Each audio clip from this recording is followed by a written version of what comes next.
माननीय राजसाहेब ठाकरेंना विनंती करतो की त्यांनी आम्हाला मार्गदर्शन करावं. महाराष्ट्र नवनिर्माण सेनेचा सन्माननीय राजसाहेब ठाकरे यांचा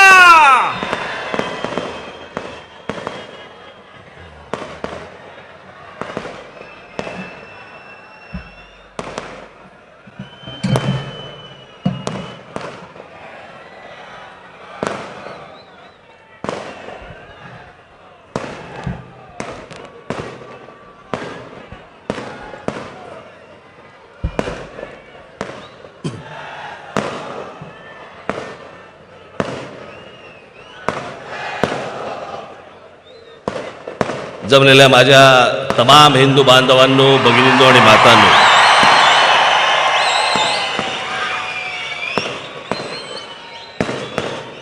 माझा आज भाषण करताना कदाचित टेबल फॅन होणार आहे.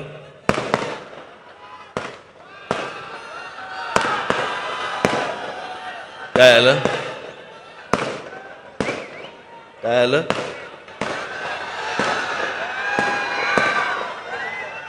अरे तुम्ही पण आहात.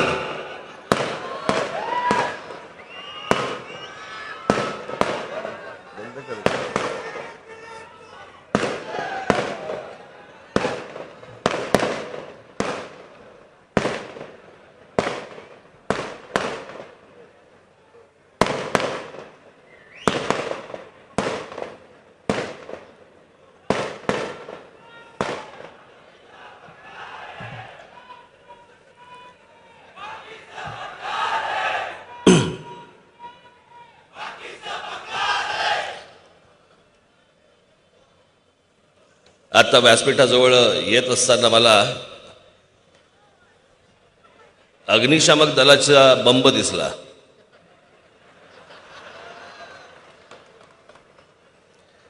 इतकी काय आग नाही लावणार.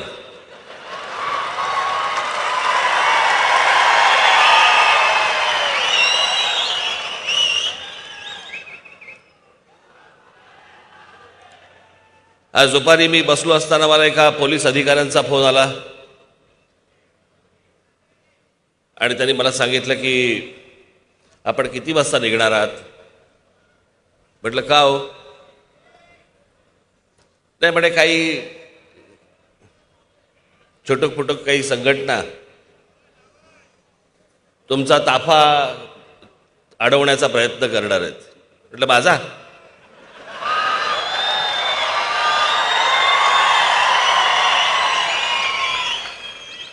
नाही म्हणे काय आम्ही ते सगळे त्यांना डिटेन करू, पकडू वगैरे वगैरे, फक्त तुमचं निघायचं टायमिंग आम्हाला कळलं तर बरं होईल. मी म्हटलं मी तुम्हाला जेव्हा निघणार आहे त्यावेळेला मी तुम्हाला कळवतो. महत्वाची गोष्ट अशी की माझ्या ताफ्याला कोणतरी अडवणार आहे हे इंटेलिजन्सला कळलं.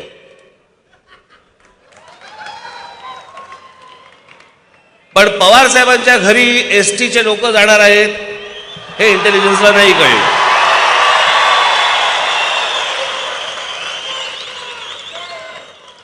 खरं तर त्यांना प्रत्येक गोष्ट माहिती असते.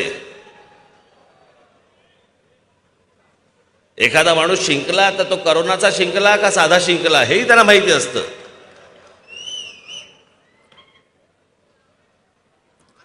असो, पण आज ही जाहीर सभा घेण्याचं प्रमुख कारण काय, सभा का घेतोय मी आज, खरं तर काहीच कारण नाहीये.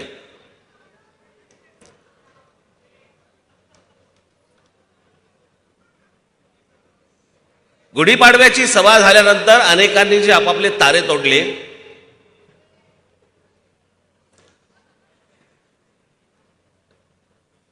अनेक राजकीय पक्षांच्या पुढाऱ्यांनी जे तारे तोडले, ते तोडल्यानंतर मला असं वाटलं की याचं उत्तर तर दिलं पाहिजे.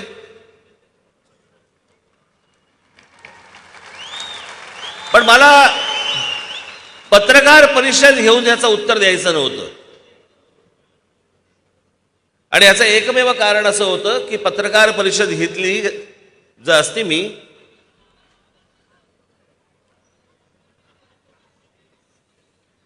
तर या सगळ्या पक्षांना जे बांधील काही पत्रकार आहेत ते पण त्याच्यामध्ये शिरतात आणि मूळ विषय राहतो बाजूला आणि हे कुठेतरी भलतीकडे भरकटवतात. आणि मला तो भरकटवून द्यायचा नव्हता, म्हणून मी विचार केला काय करायचं. तर मग मी आमच्या अविनाशला बोलवलं. म्हटलं काय रे, म्हटलं आपण ठाण्याला सभा घेऊया का. म्हटलं मला या सगळ्या गोष्टींची उत्तर द्यायची आहेत. मला या जरूर करू, आपण जोरदार करू. ते दिसतच आहे.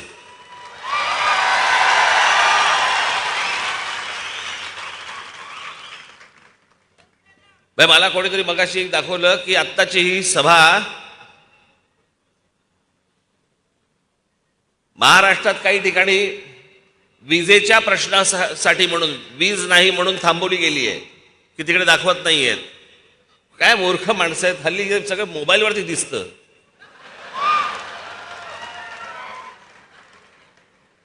तुमच्या करंटची अपेक्षा कोणाला आहे. पण आता ही सभा, जाहीर सभा आपली मोठे स्क्रीन लावून जम्मू मध्ये पण दाखवली जाते. जम्मू मध्ये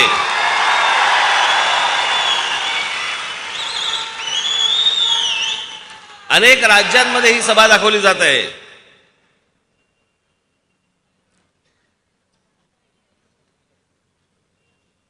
आणि म्हणून मी ही जाहीर सभा आज घेण्याचं इथे ठरवलं की त्या सगळ्या प्रश्नांची उत्तरं म्हटलं आपण आज जाहीर सभेनेच देऊ. कारण हल्ली काय झालंय, त्या दिवशीची सभा झाली, मग अनेक राजकीय पक्षांशी संबंधित असलेल्या अनेक पत्रकारांनी आपापला कंडू शमवून घेतला.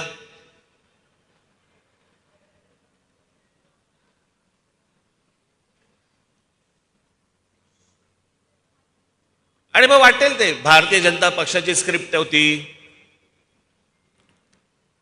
राजकीय पक्षाच्या नेत्यांना सांगणारी हीच सगळी मंडळी. आता सध्या महाराष्ट्रामधल्या अनेक चांगले पत्रकार आहेत, गुणी पत्रकार आहेत, ते ह्या असल्या भामट्या पत्रकारांमुळे एकटे पडलेत. अनेक जण कुठच्या ना कुठच्या तरी राजकीय पक्षाशी संबंधित झालेला आहे. पहिले जातीतनं झाले आणि मग पक्षाकडे गेले. पत्रकारही झालेत आणि काही संपादकही झालेत.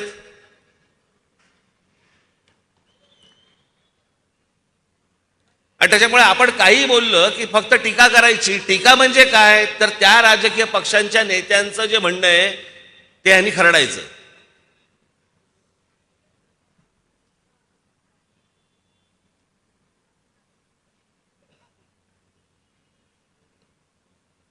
दोन वर्षापूर्वी केलेलं गुढीपाडव्यावरचं भाषण काय झालंय मी तुम्हाला सांगतो. यांचं मी एके दिवशी माझे मित्र आशुतोष गोवारीकर यांचा लगान चित्रपट आला होता आणि त्या लगान चित्रपटाच्या नंतर त्यांचा स्वदेश चित्रपट आला होता. तो स्वदेश चित्रपट मी पाहायला गेलो. मला आशुने बोलवलं.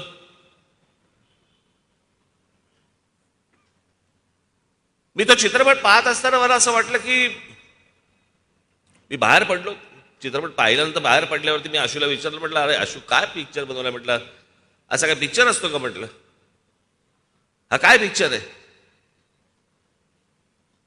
मी त्याला काही इकडचं तिकडचं त्याला मी चित्रपटाविषयी काही बोललो वगैरे वगैरे. घरी आलो आणि घरी आल्यानंतर मी विचार केला मी खरंच चित्रपट पाहिला का, की माझ्या मागे लगान चित्रपट होता. लगान चित्रपट पाहिल्यानंतर मी ज्या वेळेला स्वदेश पाहायला गेलो त्यावेळेला मी माझा एक चित्रपट घेऊन गेलो होतो. माझ्या डोक्यात एक होतं की बाबा आशुतोष गोवारीकरने लगान बनवलाय, लगान नंतर एक असा चित्रपट असेल. आणि मग मी ज्यावेळेला परत तो चित्रपट पाहिल्यानंतर मी आशूला मी सांगितलं, म्हटलं आशू मला माफ कर, म्हटलं मी तो चित्रपट पाहिला नव्हता, मी काहीतरी डोक्यात वेगळंच घेऊन गेलो होतो. ती जी परिस्थिती होती ना ती अनेक पत्रकारांची होती, अनेक संपादकांची होती. गुढीपाडव्याच्या सभेला ते त्यांचं एक स्वतःचं भाषण घेऊन आले होते की नाही या विषयावरती राज ठाकरे बोलणार, या विषयावरती राज ठाकरे बोलणार, हा विषय आणतील, या विषयावरती बोलतील.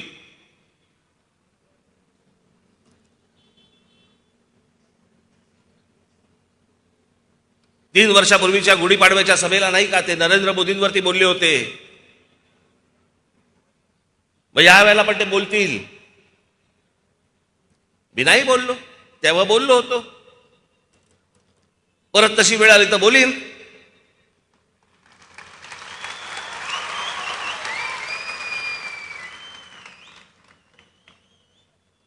इतरही विषय आहेत, तुमचेही वाभाडे काढायचे आहेत मला.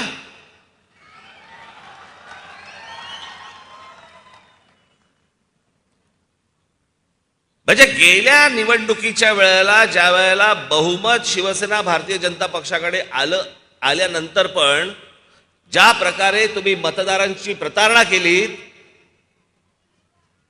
आणि शिवसेना, राष्ट्रवादी काँग्रेस आणि काँग्रेसचं सरकार बनलं, त्याच्या अगोदरचा एक पहाटेचा शपथविधी झाला, तो फिसकटला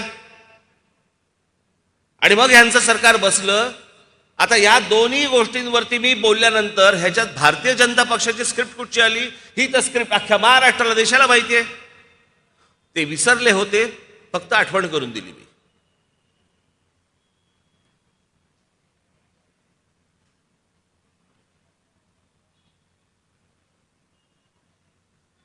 ज्या वेळेला मी नरेंद्र मोदींवरती ज्या वेळेला बोलत होतो, त्यांच्या भूमिका काही मला नाही पटल्या, उघडपणे बोललो. आता हे सांगतायत की मला म्हणे ईडीची नोटीस आली म्हणून मी ट्रॅक बदलला. मी नाही ट्रॅक बदलला, मला नाही लागत ट्रॅक बदलायला.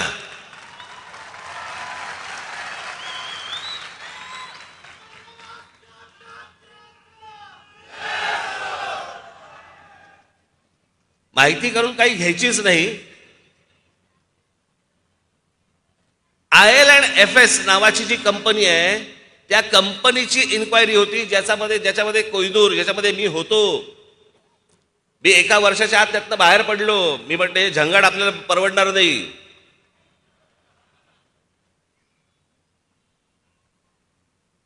म्हणजे व्यवसाय नाही करायचा का कोणी?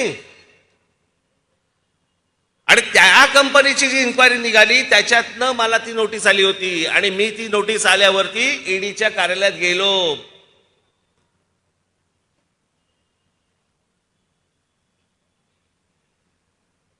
शरद पवार साहेबांना नुसती फक्त चाहूल लागली येते म्हणून.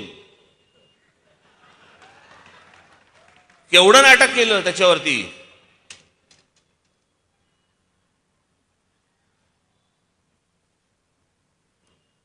आणि जर या हाताने जर काही पापच केलेलं नाहीये, नोटीसी कोणत्या पण येऊ देत, त्या राजकीय असू देत नाही तर कायदेशीर असू देत, भीक नाही हलत मी त्याला.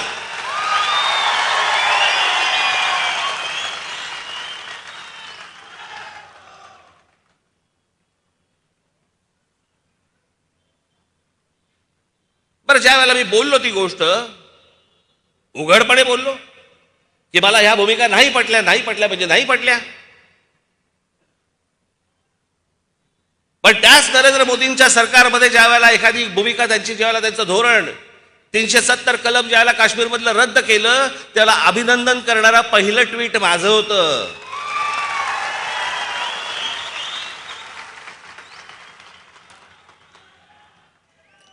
नरेंद्र मोदींसारखा पंतप्रधान या देशाला मिळावा असं बोलणाऱ्या या देशामधला पहिला माणूस मी होतो. त्याच्यानंतर बाकीचे बोलले आहेत. ज्या वेळेला मी एखादं स्वप्न ज्या वेळेला एखाद्या पंतप्रधानाकडनं पाहतो, 30 वर्षानंतर म्हणजे राजीव गांधींच्या नंतर एका व्यक्तीच्या हातामध्ये या देशामधलं पूर्ण बहुमत आल्यावरती या देशामध्ये कोणकोणत्या गोष्टी व्हायला पाहिजे होत्या, ज्या मी माझ्या भाषणांमधनं पण बोललो होतो तेव्हा.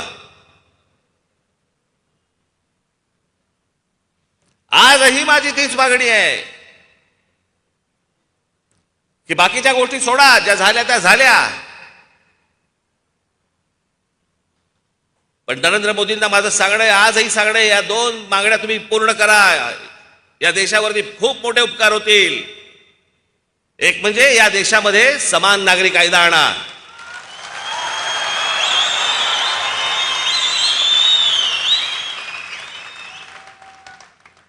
आणि दुसरं म्हणजे या देशातल्या लोकसंख्येवरती पहिल्यांदा नियंत्रण आणता येईल असा कायदा आणा.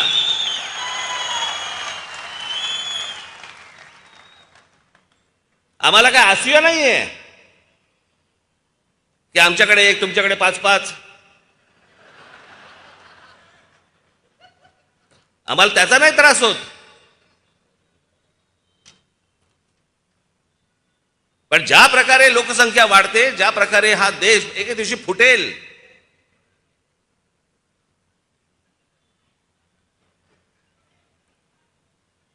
पण ह्या काही गोष्टी या देशामध्ये होणं गरजेच्या आहेत, आवश्यक आहेत.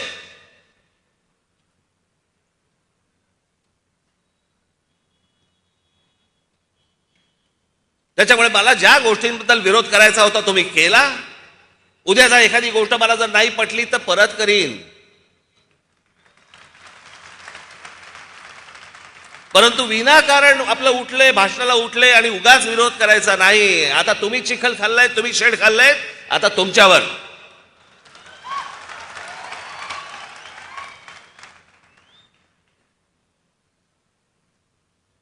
माझ्या भाषणानंतर काही प्रतिक्रिया आल्या.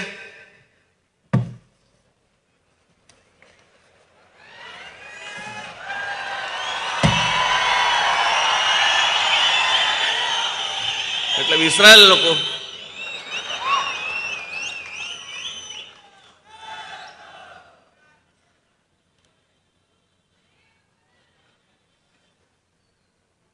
सुप्रिया सुळे बोलतायत,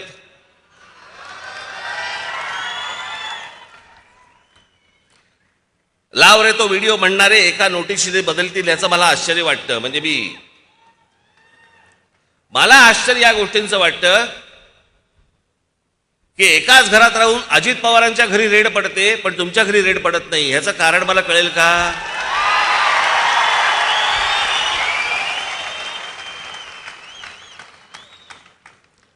कारण इकडे महाराष्ट्रात कसं आहे, एक एक जण पोहोचवला की पवारसाहेब मोदींची भेट घेतात पुढचा माणूस सांगायला.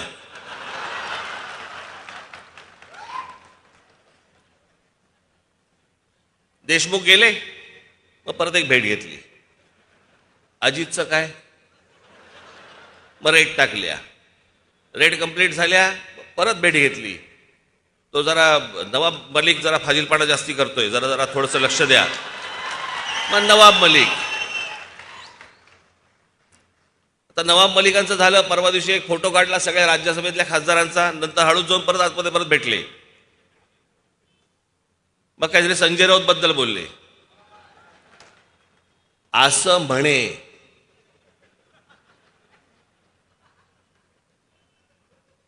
आज काय बोलले माहित नाही. मी त्यांच्या वाढदिवसाच्या भाषणाच्या वेळेला बोललो होतो की पवार साहेब खुश झाले म्हणजे भीती वाटायला लागते. आज पवार साहेब संजय राऊतवरती खुश आहेत.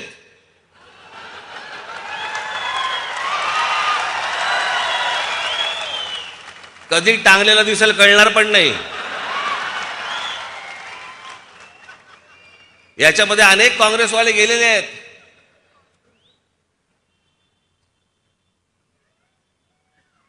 आणि उशिरा समजतं की तेव्हा ते वागले होते, ते बोलले होते, ते आज लागलंय.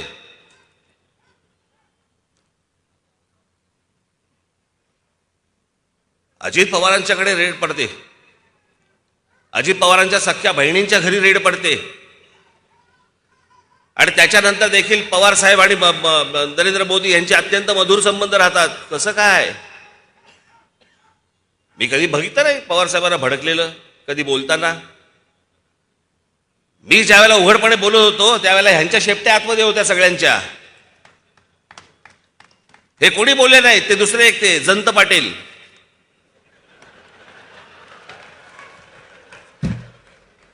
बघा ते जयंत पाटील काय म्हणतायत.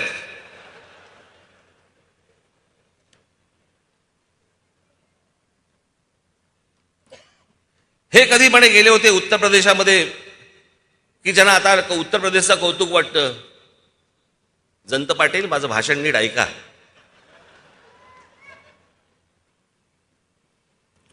मी म्हटलं ज्या बातम्या कानावरती येत आहेत त्याप्रमाणे जर उत्तर प्रदेशमध्ये जर विकास झालेला असेल तर त्याचा मला आनंद आहे. माझी भाषा काय आहे? जर तरची भाषा आहे. ज्या बातम्या माझ्या कानावर येत आहेत तसा जर विकास झाला असेल तर तुम्हाला आठवत असेल तर गेल्या 2014च्या लोकसभा निवडणुकीच्या वेळेला मी सतत सांगत होतो की पंतप्रधान नरेंद्र मोदी उद्या ज्यावेळेला नरेंद्र मोदी जेव्हा पंतप्रधान होतील ते झाल्यावरती त्यांनी उत्तर प्रदेश, बिहार आणि झारखंड या 3 राज्यांकडे लक्ष द्यावं. त्या 3 राज्यांचा विकास करावा. या 3 राज्यांमधनं बाहेर पडणारी माणसं जी महाराष्ट्रामध्ये येत आहेत, महाराष्ट्र यांचं ओझं सहन करू शकत नाही.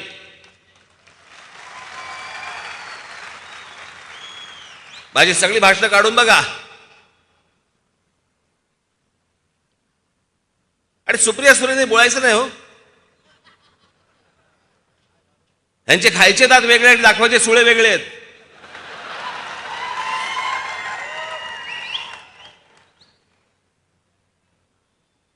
जयंत पाटील, आता जयंत पाटलाला काही सांगा, चकित चंदू. एकदा मागे गृहमंत्री असताना मी त्याला सांगत होतो, ह्याच सगळ्या गोष्टी सांगत होतो. म्हटलं अहो जरा एकदा त्या बेरामपाड्यामध्ये जाऊन बघा, एकदा ह्या सगळ्या वस्तीमध्ये जाऊन बघा. इकडे म्हटलं अत्यंत भीषण अवस्था आहे म्हटलं तिकडे. कधी म्हटलं तिथे कुठे शस्त्र असतील, बॉम्ब असतील. खरे की काय मला काही कल्पनाच नाही. सतत चेहरा चकित चंदू. आश्चर्य झालेलं असतं, सारखं आश्चर्य.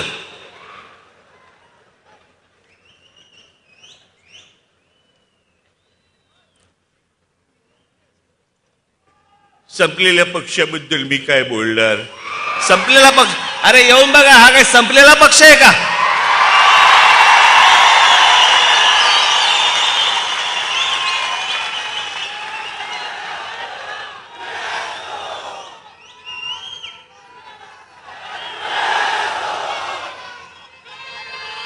म्हणजे विजलेला पक्ष आहे. महाराष्ट्र नवनिर्माण सेना म्हणे विजलेला पक्ष आहे. जंतराव हा विजलेला पक्ष नाहीये, हा समोरच्यांना विझवत जाणारा पक्ष आहे.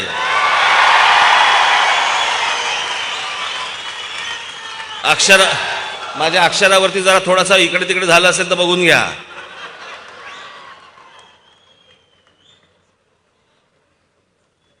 हे काय मला सांगता यांचा मतदारसंघाबाहेर कोणी हुंगून विचारत नाही. आणि मला सांगतात की यांचे आमदार काय झालं, आमदार कुठे गेले. राष्ट्रवादी काँग्रेस हा निवडून येणाऱ्या आमदारांचा, उमेदवारांची मोळी आहे. ती निवडून येणाऱ्या जे लोक असतात त्यांना एकत्र करून बांधलेली मोळी आहे. त्याची रस्सी फक्त पवार साहेब आहेत. ही माणसं कुठच्याही दुसऱ्या पक्षामध्ये गेली की निवडून येतील.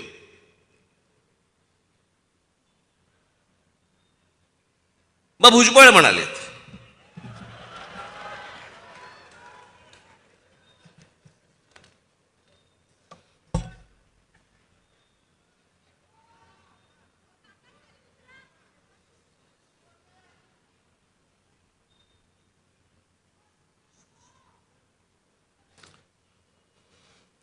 भुजबळ म्हणतायत त्यांनी माझ्यावरती टीका केली आहे, खरं आहे. मीही मोदी बीजेपी विरोधात बोलत होतो, त्यामुळे मला जो त्रास सहन करावा लागला तो मी सहन केला, पण त्यासाठी मी माझा मार्ग बदलला नाही. अच्छा,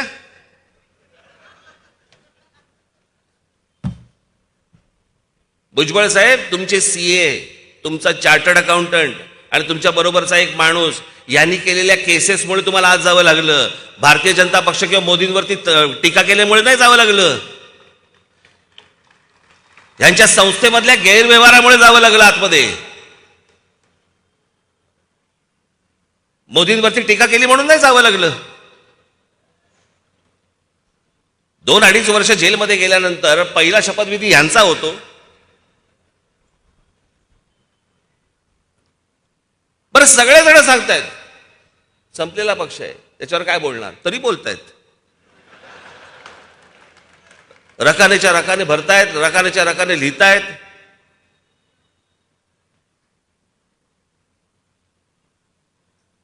आमचे शेवटचे लाडके अजित पवार काय म्हणतायत बघा.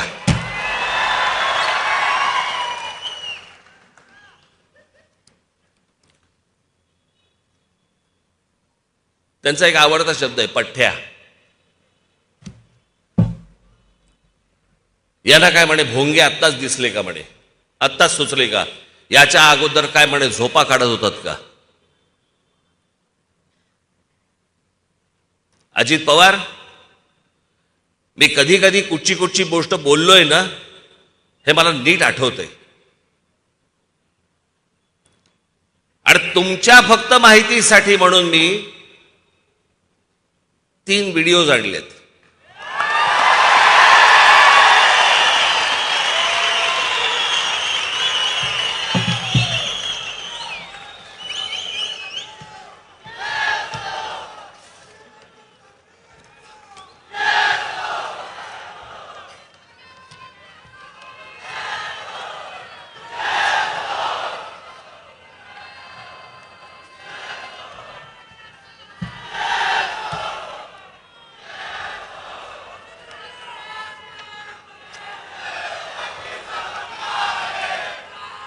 मी याच्या अगोदरही बोललो होतो,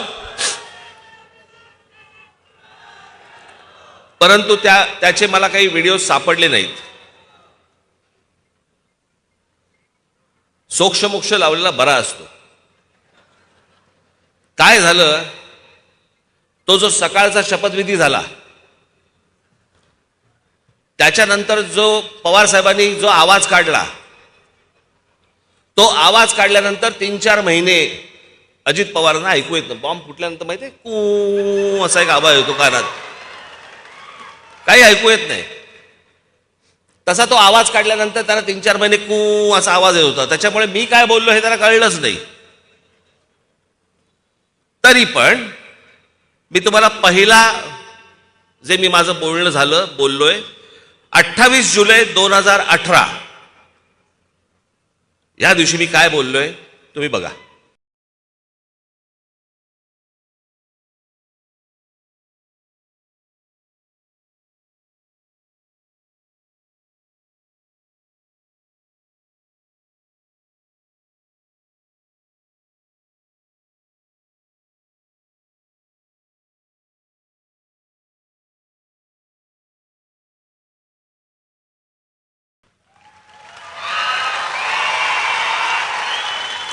एक ऑगस्ट 2018 फक्त सायलेन्स होऊन आम्हाला आणि मग मशिदीवरचे जे लाऊडस्पीकर लागतात जे त्या दिवशी मी त्या औरंगाबादला गेलो संध्याकाळच्या वेळेला, तर मला असं वाटलं की बांगेची कॉन्सर्ट सुरू आहे. सगळ्या ठिकाणून आपले जोरजोरात चालू आहे ते सगळं. त्यांचं त्यांना काय बांग मारायची, काय त्यांना अजान पडायचंय किंवा काय करायचंय, तुमचं तुम्ही करा ना. लाऊडस्पीकर कशाला लागतोय. आणि हे 12 महिने 24 तास चालू आहे. इथे फक्त गणेशोत्सवासाठी तुम्हाला 10 दिवस मागतायत. मग 10 दिवसामध्ये तुम्हाला सगळ्या परवानगी बिरवानगी लागतात. त्याला अडखटी आणताय तुम्ही.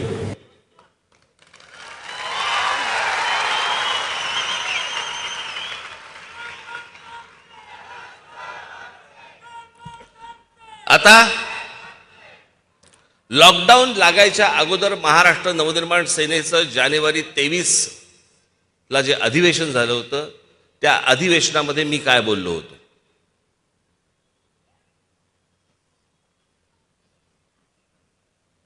धर्म प्रत्येकाने आपापल्या घरामध्ये ठेवावा आणि त्याच्यासाठी मशिदींवरचे जे लागणारे भोंगे आहेत, हे भोंगे देखील तितकेच बंद झाले पाहिजेत. हे तेव्हाच मी बोललो होतो.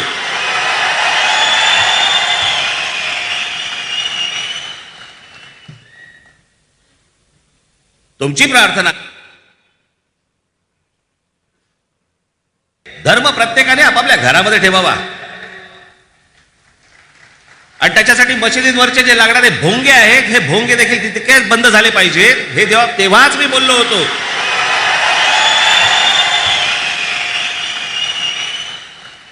अजित पवारांना ऐकू नाही आलं. तुमची प्रार्थना आहे बंद कर. आता मी ह्याच्या आधीही बोललो, ऐकू नाही आलं. लॉकडाऊनच्या काळामध्ये कान साफ झाला असणार. गुढीपाडव्याचा भोंगा ऐकू आला.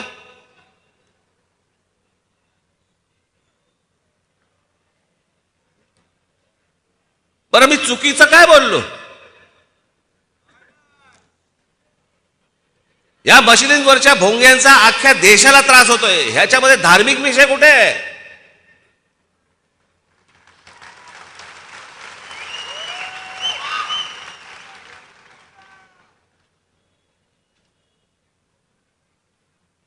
तुम्हाला जो काही नमाज पडायचा आहे, तुम्हाला जी काय अजान द्यायची घरामध्ये द्या.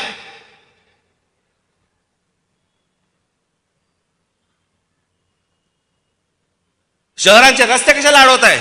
शहरांचे फुटपाथ कशाला अडवताय?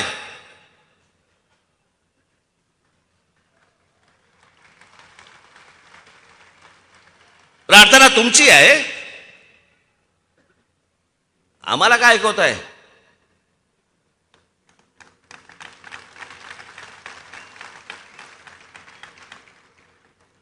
आणि जर सांगून जर समजा तुम्हाला समजत नसेल की हे भोंगे खाली उतरवा, तुम्ही आम्हाला विनाकारण त्रास देऊ नका, हे जर नीट सांगून समजत नसेल तर तुमच्या मशिदीच्या बाहेर आम्ही हनुमान चालीसा लावणार म्हणजे लावणार.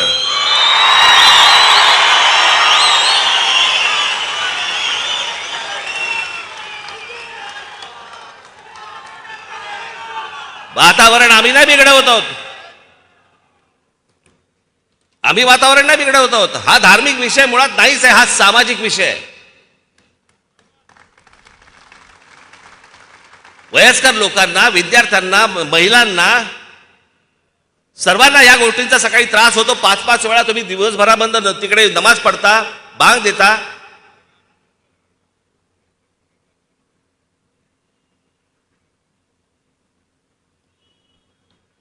एक तर सगळे बेसूर असतात,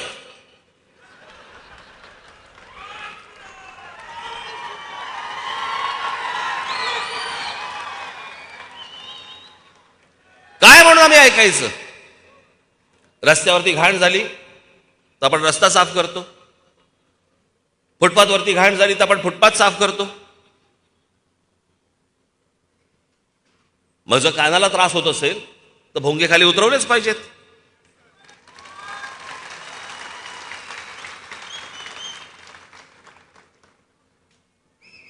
आणि राज्य सरकारला माझं सांगणं आहे, याच्यामधून आम्ही मागे हटणार नाही. तुम्हाला काय करायचं असेल ते करा. या गोष्टीचा एकदा सोक्षमोक्ष हा लागलाच पाहिजे. ज्या देशांमध्ये तुम्हाला जिथे बंदी आहे, अनेक परदेशामधल्या देशांमध्ये बंदी आहे, निमूटपणे ऐकता ना तिकडे.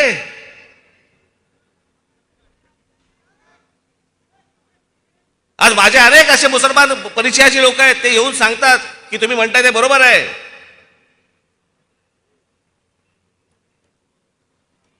असा कोणता धर्म आहे जो दुसऱ्या धर्मीयांना त्रास देतो? आज तुमचा रमजान चालू आहे, आम्ही समजू शकतो.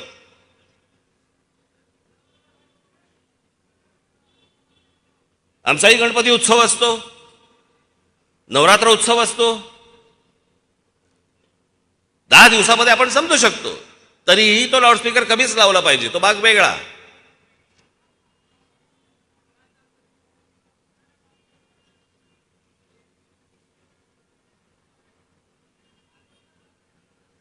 काही सणवार असेल तर आपण समजू शकतो. हे 365 दिवस ज्यावेळेला तुम्ही हे लाऊडस्पीकर मधनं ह्या गोष्टी तुम्ही ऐकवता, कशासाठी, कोणासाठी?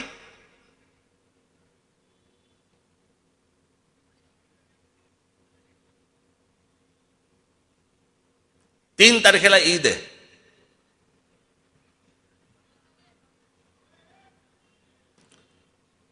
माझी राज्य सरकारला, गृह खात्याला माझी विनंती आहे की कुठचीही तेढ, कुठचीही दंगल, कुठच्याही गोष्टी आम्हाला निर्माण करायच्या नाहीत. आम्हाला त्याची इच्छा देखील नाही. महाराष्ट्राचं स्वास्थ्य आम्हाला बिघडवायचं नाही.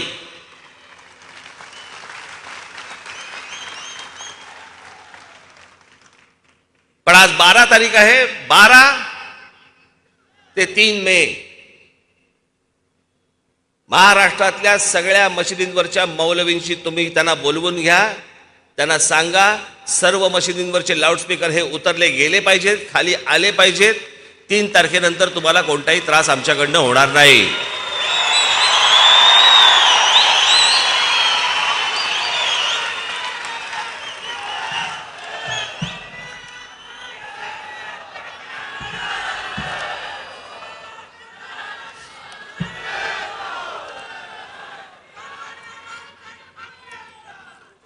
18 जुलै 2005 18 जुलै 2005 चा सर्वोच्च न्यायालयाचा निकाल आहे किंवा त्यांची टिप्पणी आहे. इतरांची शांतता बिघडवून तुम्ही तुमची प्रार्थना करा किंवा मोठे ध्वनिक्षेपक किंवा मोठी वाद्य वाजवून प्रार्थना करा असं कुठलाही धर्म सांगत नाही. आमच्या मते समाजात धर्माच्या नावाने म्हातारी माणसं, आजारी रुग्ण, विद्यार्थी यांची पहाटेची झोप बिघडवणं, दिवस खराब करणं आणि बाकीच्यांचा दिनक्रम विस्कळीत करणं अशा गोष्टींना मुळीच परवानगी देता कामा नये. जर सुप्रीम कोर्टाने जर समजा ही गोष्ट सांगितलेली असेल तर राज्यातल्या गृह खात्याला त्याची अंमलबजावणी करायला काय प्रॉब्लेम आहे? हे होत का नाहीये? मतांसाठी?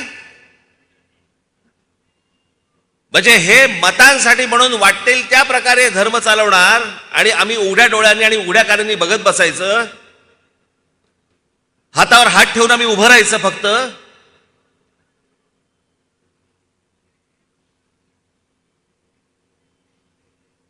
आणि हा देशभर त्रास आहे. जे आज माझं भाषण ऐकत असतील त्या सर्व तमाम हिंदूंना माझं सांगणं आहे, 3 तारखेपर्यंत जर ऐकले नाहीत तर देशामध्ये जिथे जिथे मशिदी असतील, जिकडे बांग सुरू असेल तिकडे हनुमान चालीसा हे लागलंच पाहिजे, अख्ख्या देशभर लागलं पाहिजे.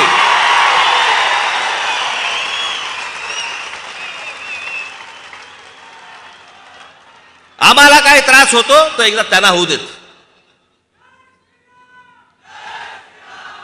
एकमेकांना त्रास देणारा धर्म असू शकत नाही.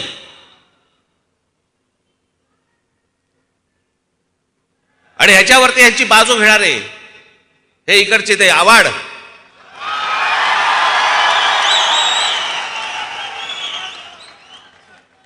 काय पण चेहरा आहे, नागाने फणा काढावा ना तसा.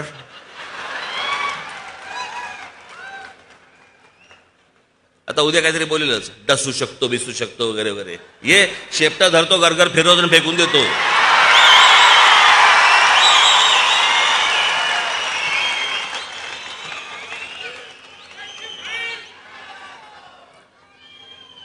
राज ठाकरेंनी म्हणे सांगितल्याप्रमाणे कुठच्या दर्ग्यामध्ये किंवा कुठेही मदरशामध्ये जर समजा वस्त्रा जरी सापडला तरी मी राजकारण संन्यास घेईन. सापडेल कसा? दाढी करतच नाहीत.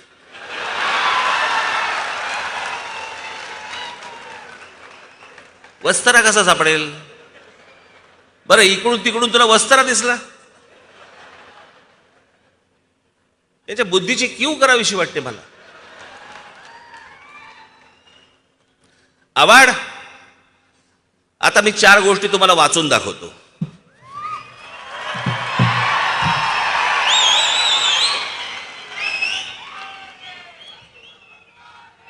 चोवीस ऑगस्ट 2001, नीट ऐका आम्ही काय बोलतोय ते. 24 ऑगस्ट 2001 रोजी मुंब्रा कौसा परिसरात सिमी नावाची जी आतंकवादी संघटना आहे, सिमीच्या 6 हस्तकांना अटक.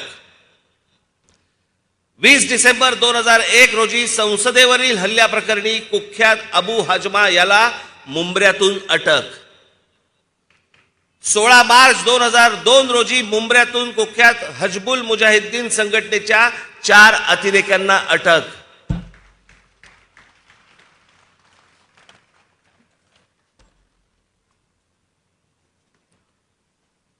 कोणा एका नेत्याच्या हत्येचा कट रचल्याप्रकरणी 3घांना अटक. 23 जानेवारी 2004 रोजी एक दहशतवादी जेरबंद. गुजरात पोलिसांच्या चकमकीत ठार झालेली इशरत जहां शेख ही देखील मुंब्र्यात राहत होती. 2016 मध्ये ताब्यात घेतलेला आयसिसचा हिंदुस्थानातील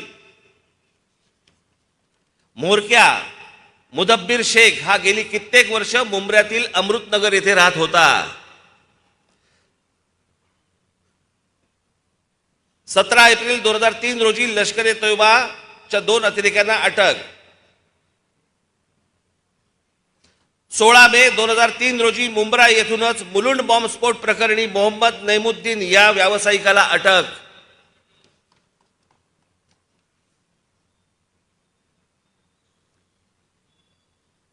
मुंब्र्यात रिजवान मोमीन या संशयित अतिरेक्याला अटक.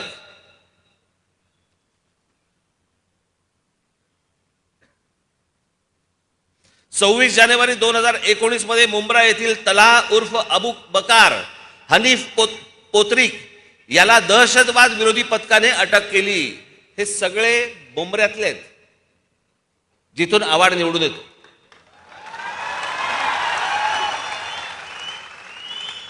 आता तुम्ही म्हणाल की वस्तारा नाही सापडला, आता कसा संन्यास घेणार? मी कुठे बोललो होतो अतिरेकी सापडत नाहीत म्हणून? या अशा अनेक असंख्य घटना या देशामधल्या अनेक मदरसांमध्ये चाललेल्या आहेत. याच्यामध्ये पाकिस्तानी सगळे हस्तक आहेत, याच्यामध्ये अतिरेकी आहेत, याच्यामध्ये शस्त्र सापडतायत. आणि खरंच सांगतो, याच्यामध्ये या देशामधला प्रामाणिक जो खरंच या देशावरती प्रेम करणारा जो मुसलमान आहे ना, तो ह्याच्यामधनं भरडला जातोय.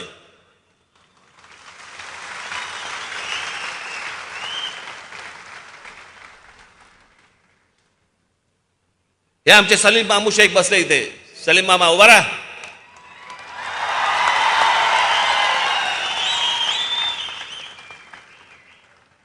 सलीम मामा शेख याच्या मतदारसंघामध्ये 95% हिंदू लोक राहतात, पण सलीम निवडून येतो.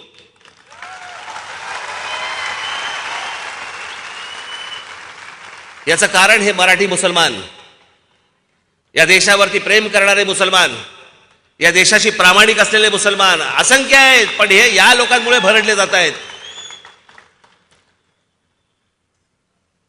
हा जो देशामध्ये धर्माचा अतिरेक करणारी जी लोक आहेत ना, हे त्यांच्यामुळे भरडले जात आहेत.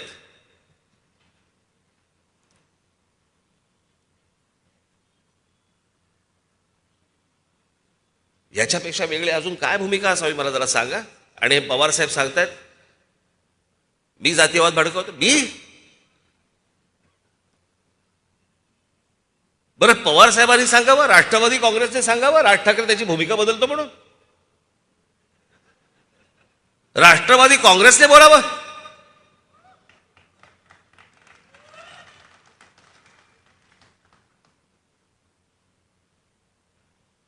हेच शरद पवार ज्या वेळेला सोनिया गांधी विदेशी पंतप्रधान परदेशी पंतप्रधान या देशाला चालणार नाही, हे बोलणारी पहिली व्यक्ती सन्माननीय माननीय बाळासाहेब ठाकरे होती, की ज्यांनी सांगितलं परदेशी व्यक्ती चालणार नाही म्हणून या देशात.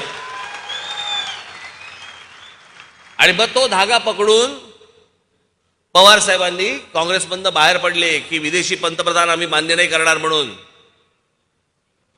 99ला बाहेर पडले, सोनिया गांधी नकोत म्हणून बाहेर पडले. निवडणुकांचा निकाल लागला आणि परत काँग्रेस बरोबर गेले आणि मला असं वाटतं कृषी मंत्री झाले. 2 महिन्यात भूमिका बदलली. अशा तर असंख्य सांगता येतील अशा की जिकडे पवार साहेबांनी भूमिका बदलल्या. हे काय मला सांगतायत मी कोणती भूमिका बदलली?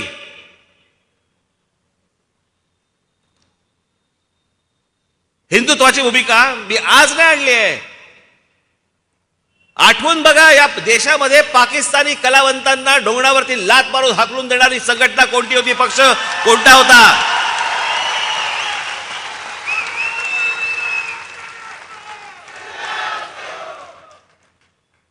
परत जर चित्रपटामध्ये पाकिस्तानी कलावंत घाल तर याद राखा, हे प्रत्येक प्रोड्युसरला नोटीस कोणाकडे गेली होती?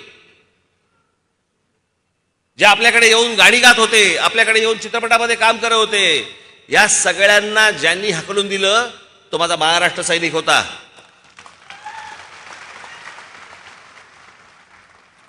आझाद मैदानवरती ज्या वेळेला त्या कुठची संघटना ती रजा अकादमीने ज्यावेळेला मोर्चा काढला, आमच्या पोलीस भगिनींना मारलं. त्या घोळका करून त्या पोलीस भगिनींना आतमध्ये घ्यायचे आणि त्याला काय शारीरिक त्रास दिले हे आमचे इथे पत्रकार आहेत सगळे. यांच्या गाड्या फोडल्या, जाळल्या, आमच्या पोलिसांना मारलं, कोणी प्रतिक्रिया नाही दिली. त्यांच्या विरोधात फक्त महाराष्ट्र नवनिर्माण सेनेने मोर्चा काढला आणि तो मोर्चा काढल्यानंतर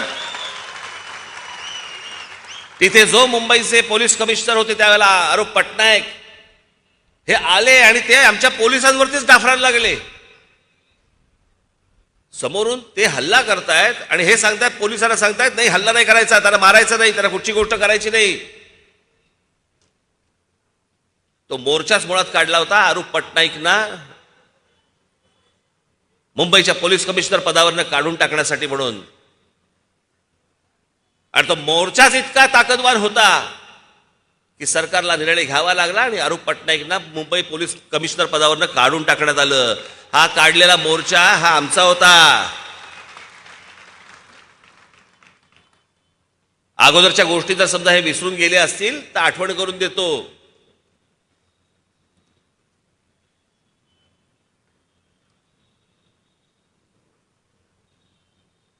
एकदम सगळे त्या गुढीपाडव्याच्या सभेनंतर एकदम सरफटले सगळे.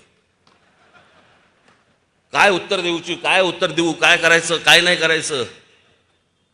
मग ते आपलं एकच पालुपत लावलं. ईडीची नोटीस आली, ईडीची नोटीस आली.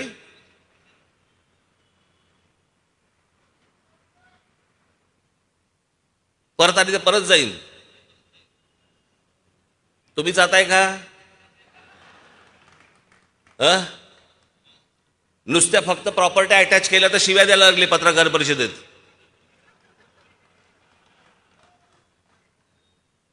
काय पण भाषा पत्रकार परिषदेमधली. पत्रकार परिषदेमध्ये येऊन एका वर्तमानपत्राचा संपादक येतो आणि तो काय म्हणतो, भडवा, चुतिया. कशामुळे झालंय सगळं? कारण आलं इथं अंगाशी. हे कुठचे आहेत तेच कळत नाहीत. हे शिवसेनेचे आहेत का राष्ट्रवादीचे आहेत? ह्यांच्यासाठी एक फार छान शब्द आहे. आमच्या आजोबांनी फार छान शब्द काढला होता असल्या वृत्तीच्या लोकांसाठी. हे सगळे लवंडे.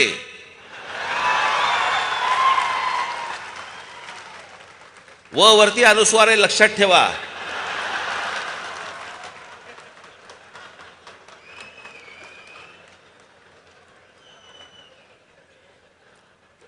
म्हणजे काय तर आपल्याकडे पूर्वी जेवायला पत्रावळी असायची आणि मग ती एक द्रोण असायची. त्या द्रोणेमध्ये वरण टाकलं, आमटी टाकली की ती तिकडे पण लटकते. मग ती लवंडे जिकडे ती म्हणून ते लवंडे. शिवसेनेकडनं पडलं की शिवसेनेकडे लवंडे, राष्ट्रवादीकडनं पडलं की राष्ट्रवादीकडे लवंडे. ती असे लवंडे.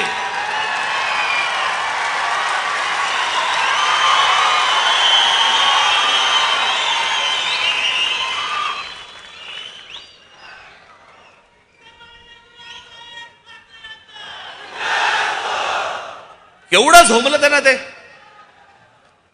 मी जे पवार साहेबांबद्दल जे बोललो की जातीयवाद जो आला महाराष्ट्रामध्ये, जात होतीच. असंख्य वर्ष, अनेक हजारो वर्ष जात आहे या देशामध्ये, या महाराष्ट्रामध्ये. प्रत्येक जातीला, प्रत्येक जातीतल्या माणसाला आपापल्या जातीबद्दल अभिमान होता. 99ला ज्या वेळेला राष्ट्रवादी काँग्रेसचा जन्म झाला, तो जन्म झाल्यानंतर दुसऱ्या जातीबद्दल द्वेष निर्माण करायला लावला. आमच्या मुलांची माथी भडकवली गेली. इतिहास चुकीचा सांगितला गेला म्हणे. पवार साहेब सांगतायत म्हणे इतिहास चुकीचा सांगितला गेला. मला सांगा ते काय त्या कुठच्या संघटना काढल्यात ना राष्ट्रवादीने, संभाजी बी ग्रेड, सी ग्रेड वगैरे अशा अनेक संघटना त्यांनी काढल्यात. या 99 नंतरच कशा काय आल्या? योगायोग? योगायोग नाही, यांनीच काढल्या.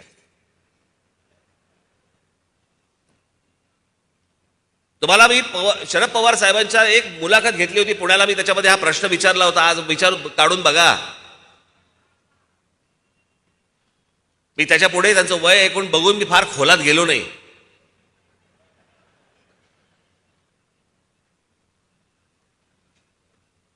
पण शरद पवार साहेब ज्या ज्या वेळेला भाषण करतात राष्ट्रवादी काँग्रेसचा जन्म झाल्यापासून, त्यावेळेला ते काय म्हणतात, हा महाराष्ट्र कोणाचा? शाहू फुले आंबेडकरांचा. मान्यच आहे.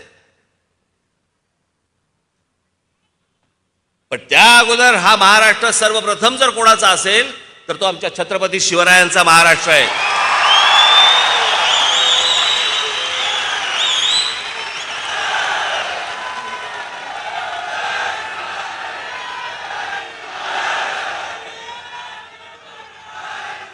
पण पवार साहेब कधीही, शरद पवार साहेब कधीही छत्रपतींचं नाव घेताना तुम्हाला दिसणार नाहीत, कुठच्याही सभेमध्ये दिसणार नाहीत.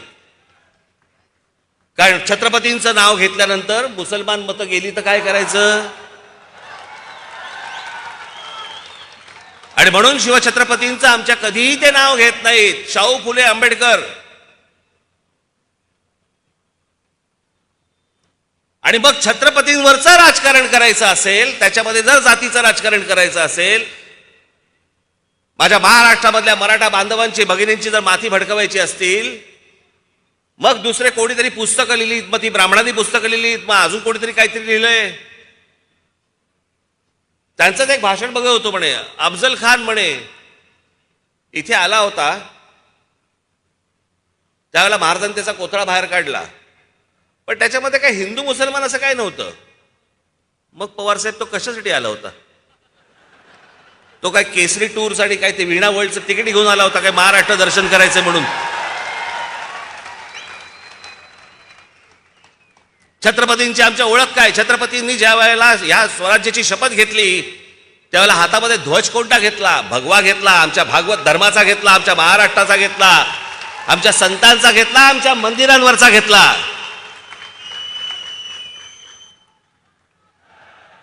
ही लढाई तेव्हा कधी तुम्हाला दिसली नाही का की हिरव्या झेंड्याच्या विरोधातला हा भगवा झेंडा, ही लढाई तुम्हाला दिसली नाही? स्वतः शरद पवार साहेब हे स्वतः नास्तिक आहेत, त्याच्यामुळे ते धर्माकडे बघताना नास्तिकतेतनं बघतात.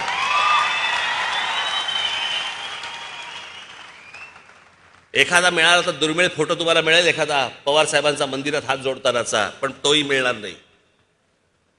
कारण ते आहेतच स्वतः नास्तिकच आहेत. ते धर्मबिर्म काही मानत नाहीत, देवबिव काही मानत नाहीत. आणि मग ते त्यांच्या पद्धतीने राजकारण समजवण्याचा प्रयत्न करतात, त्यांना अपेक्षित असलेलं.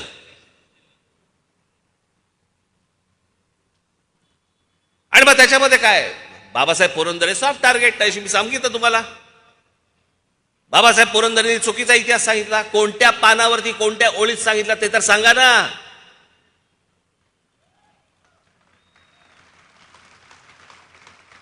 ह्यांचे इतिहासकार कोण? ते म्हणे कोकाटे. कोण कोकाटे? बरं, महाराजांवरती आजपर्यंत रणजित देसाईंनी लिहून ठेवलं, संभाजी राजांवरती आमच्या शिवाजी सावंतांनी लिहून ठेवलं, बाबासाहेबांनी लिहिलं, आमच्या मेहेंदळींनी लिहिलं, अनेक लोकांनी लिहिलंय.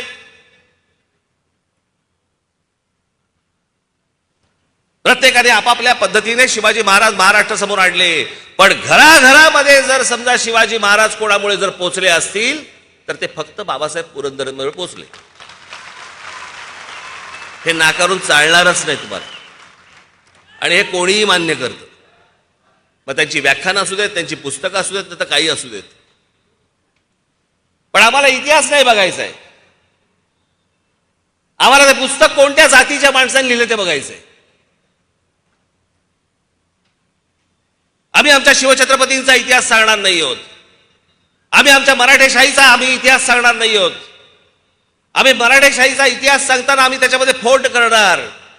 फोड काय करणार की बघा पेशव्यांनी चालवलेलं, पेशव्यांनी केलेली गोष्ट काय, पवार साहेब काय चाललंय? तुमच्यासारख्या बुजुर्ग माणसाने या महाराष्ट्र राज्यामधला जातीपातीचा हा भेद गाडला पाहिजे, गाडून टाकला पाहिजे. तुम्ही याच्यासाठी प्रयत्न केले पाहिजेत, पण तुमच्या स्वतःच्या राजकीय स्वार्थासाठी म्हणून या सगळ्या गोष्टी करताय तुम्ही.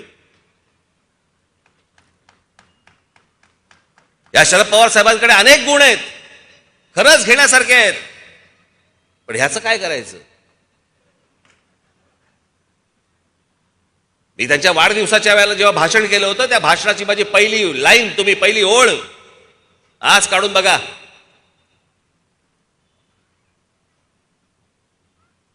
त्यांचा वाढदिवस होता, त्या वाढदिवसाच्या व्यासपीठावर मी बोललो होतो, आणि तेव्हा मी म्हटलं होतं की असे अनेक विषय आहेत जे आज मला बोलता नाही येणार, कारण हे व्यासपीठ वेगळं आहे.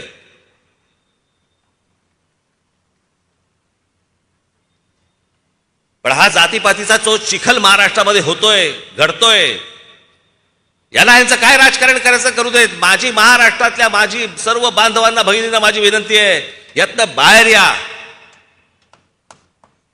यातनं आपल्या हाताला काही लागणार नाहीये. ही सर्व मंडळी फक्त केवळ तुमचा वापर करून घेतील. कुठे गेलं ते मराठा आरक्षण?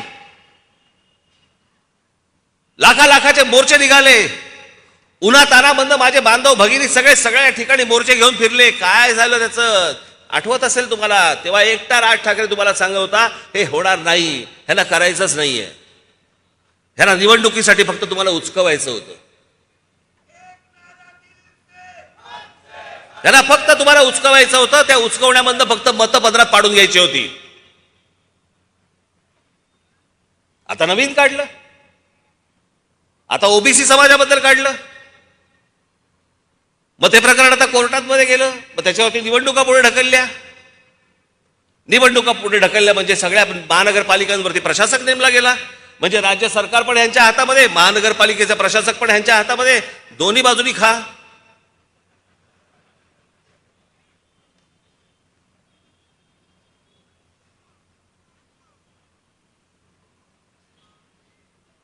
काय हा वैभवशाली महाराष्ट्र आपला, काय इतिहास आपला. अहो 125 वर्ष ज्या मराठेशाहीने, त्याला मराठेशाहीच म्हणतात, त्याला पेशवेशाही नाही म्हणत. सगळ्या 18 पगड जातीचे सगळे लोक होते त्याच्यामध्ये. जे आणले होते, जवळ आणले होते, ते आमच्या शिवछत्रपतींनी आणले होते. सगळ्या समाजातला प्रत्येक जातीमधला माणूस हा स्वराज्यासाठी लढत होता. आमच्या शिवछत्रपतींकडनं, आमच्या महाराष्ट्र राज्यातल्या आमच्या संतांकडनं आम्ही घेतलेली शिकवण कुठे गेली? काय चालू आहे? आपण काय करतो? बरं, हे प्रकरण कॉलेजपर्यंत आलं, हे प्रकरण शाळेपर्यंत गेलं. शाळेमधली मुलं एकमेकांकडे जातीने बघायला लागले, कॉलेजमधली एकमेकांची मुलं जातीने बघायला लागली. हे आमचे पत्रकार बसले, ह्यांच्यामध्ये जातीमध्ये फाटाफूट झालेली आहे.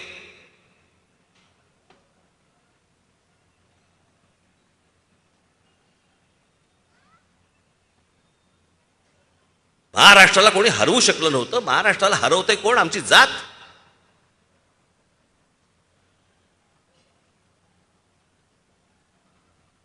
आमच्या राज्यातल्या जाती आम्हाला नष्ट करायला निघाल्यात. अहो, जातीतनं बाहेर पडणार नसू तर आपण मराठी कधी होणार? आणि मराठी जर समजा होणार नसू तर आपण हिंदू कधी होणार? कोणत्या हिंदुत्वाच्या गोष्टी घेऊन बसलोय आपण? कसलं हिंदुत्व? जे हिंदू मुसलमान फक्त दंग्यामध्ये जो हिंदू होतो तो हिंदू?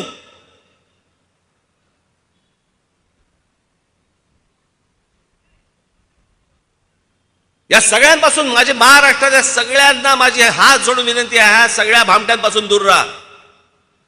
हे महाराष्ट्र त्यांच्या स्वार्थासाठी खड्ड्यात घालतील, स्वतःला हव्या असलेल्या पैशांसाठी हे महाराष्ट्राला खड्ड्यात घालतील. कोणाला कशाची चिंता नाहीये. त्या एसटी कर्मचाऱ्यांकडे बघा, 4 महिने 5 महिने अनेक महिने झाले त्यांचे संप मिटत नाहीये. मी स्वतः पवार साहेबांकडे माणसं घेऊन गेलो होतो. लगेच ह्याच्यावरती आपण तोडगा काढू. अजून तोडगा निघालेला नाहीये, तोडगे निघत नाहीत. गेल्या वर्षीपासून संप सुरू आहे. त्यांची दिवाळी खराब गेली, सगळं खराब गेलंय. एकदा काय ते निश्चित त्यांना सांगा तरी, काय होणार आहे त्यांच्या भविष्यामध्ये, आयुष्यामध्ये. कशाचा कशाला पत्ता नाही आणि आम्हाला कशामध्ये गोंधळून टाकतायत. ह्याचे रोजचे चालले, ह्याला जेलमध्ये टाक, त्याला जेलमध्ये टाक, हा इथून बडबड करतोय, तो तिकडून बडबड करतोय, आणि आमच्या टेलिव्हिजन चॅनलवरती दुसऱ्या बातम्या नाहीत. आम्ही सगळं विसरून गेलोय. आज महाराष्ट्रामध्ये मोठ्या प्रमाणावरती लोड शेडिंग सुरू झालेलं आहे. आमच्याकडे काय नाही, छोटक फुटक बातम्या येतील, संपला विषय. उद्या परत हे भांड्याला मोकळे, परत हे काहीतरी बोलतील, परत हा काहीतरी बोलणार. टेलिव्हिजन चॅनल्सना देखील माझी हात जोडून विनंती आहे, बाबांनो, हे पहिलं बंद करून टाका त्यांना. तुम्ही एक निर्णय घ्या की नाही, हे आम्ही दाखवणार नाही. जे महाराष्ट्राचं हिताचं आहे ते एवढंच आम्ही दाखवू. काही गरज नाही 24 तास दाखवायची. चांगलं जर समजा तुम्ही 5 तास दाखवलं ना तरी महाराष्ट्र सुखी होईल. पण या सगळ्यामधनं बाहेर येणं आवश्यक आहे, गरजेचं आहे. लोकांना वाटत असेल की हे भोंग्याचं राज ठाकरे राजकारण करतोय. मला राजकारण करायची गरज वाटत नाही. मला जे आहे, हा महाराष्ट्र, हा देश साफ झाला पाहिजे, नीट झाला पाहिजे, सुरक्षित राहायला पाहिजे. माझ्या माता भगिनी ज्यावेळेला रस्त्याने फिरतील, कुठेही जाताना त्यांना सुरक्षित वाटलं पाहिजे. आमच्या महाराष्ट्रामधली देशामधली जी वयस्कर लोक आहेत, लहान मुलं आहेत, अभ्यास करणारे आहेत, त्यांना या भोंग्यांचा त्रास होता कामा नये. आणि त्याच्यासाठी म्हणून जर समजा उद्या काही केसेस अंगावरती घ्यायच्या झाल्या, माझ्या सकट आम्ही घेऊ. माझ्यावर काहीतरी 100-125 केसेस आहेतच.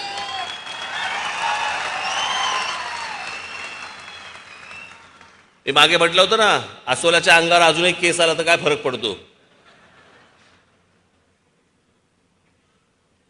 पण या गोष्टींना भीत नाही. मी जाता फक्त परत एकदा आपल्या सर्वांच्या साक्षीने, जे कोणी माझं भाषण ऐकत असतील त्या सर्वांच्या साक्षीने मी सांगतोय, ज्या मुसलमानांना त्यांच्या प्रार्थना करायच्या आहेत, प्रार्थना करा घरात. प्रत्येकाने आपापला धर्म आपल्या घरामध्ये ठेवावा, रस्त्यावरती आणू नये.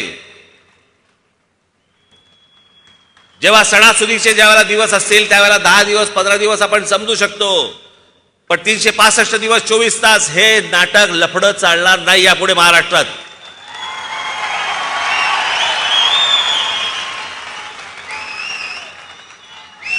आणि एक गोष्ट सांगतो, आता हनुमान चालीसा सांगितलंय, अजून मी माझ्या पुढच्या भातावातला मी अजून बाण काढलेला नाहीये, तो काढायला मला लावू नका.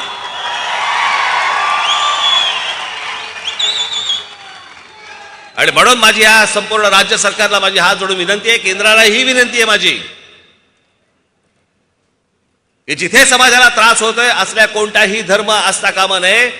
जे मुसलमान बांधव आहेत त्या मुसलमान बांधवांना सगळ्यांना सांगा की उद्या कुठच्याही प्रकारचा आपल्याला तेढ निर्माण करायची नाही, आपल्याला दंगली नकोयत, आपल्याला महाराष्ट्रात सगळ्या सुखीचं चांगलं वातावरण आपल्याला महाराष्ट्रामध्ये ठेवायचं आहे. आपण स्वतःहून या सगळ्या मशिनींवरचे लाऊडस्पीकर खाली उतरवा, आपली प्रार्थना आपल्या घरात ठेवा, महाराष्ट्र आनंदी करा. एवढीच फक्त एक इच्छा व्यक्त करतो आणि आपल्या सर्वांची मी रजा घेतो. धन्यवाद. जय हिंद, जय महाराष्ट्र.